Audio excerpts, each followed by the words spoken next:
Piece of advice that I have for freshmen and sophomores in general is to really take classes that interest you, whether in finance or not, or whether in your major or not.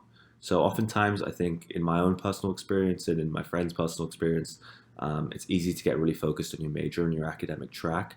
But I'd really try and recommend trying to fit in your schedule 1 or 2 classes each year for a class that you typically would not have taken but interests you. I personally think that it would really help broaden your range of interests, and it's something that I wish I did more of at Duke, quite frankly.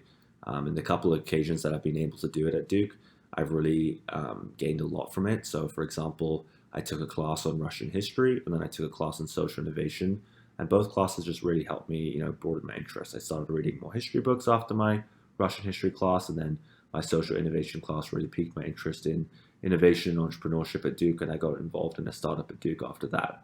So, trying to take classes outside of your academic requirement and major, because it would help broaden your interests, hopefully, and you never know where it might take you.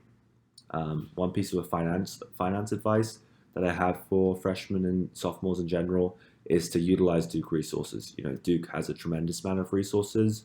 So, take a look at the clubs, whether it's DSB, Scale and Coin, all those sorts of clubs, and see if they interest you or not. And if they don't interest you, that's totally okay as well. Duke has such an extensive, broad reach of alumni on Wall Street and in finance in general. You can always learn more about these fields through reaching out to alumni.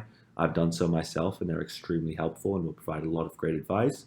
And then reaching out to seniors as well, either through the DFE website or through your own contacts, because seniors will give you a very real, unfiltered version of how they found those summer internships. Taking econ.duke.edu, another class I took as well, was very beneficial to me, so I would always recommend that. And then when it gets to sophomore year, I think the aim of the game is just to be as informed as possible about recruiting and networking and timelines and events.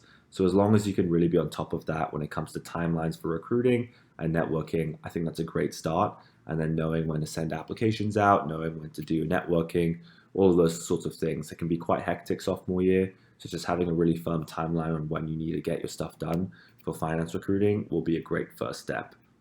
And then one piece of advice that I have in general for underclassmen and upperclassmen is that in any sort of extracurricular activity that you're doing at Duke, whether it's an investment club, a finance club, or just a general extracurricular activity, one thing that I've gained a lot of benefit from is trying to involve the wider Durham community in my extracurricular activities.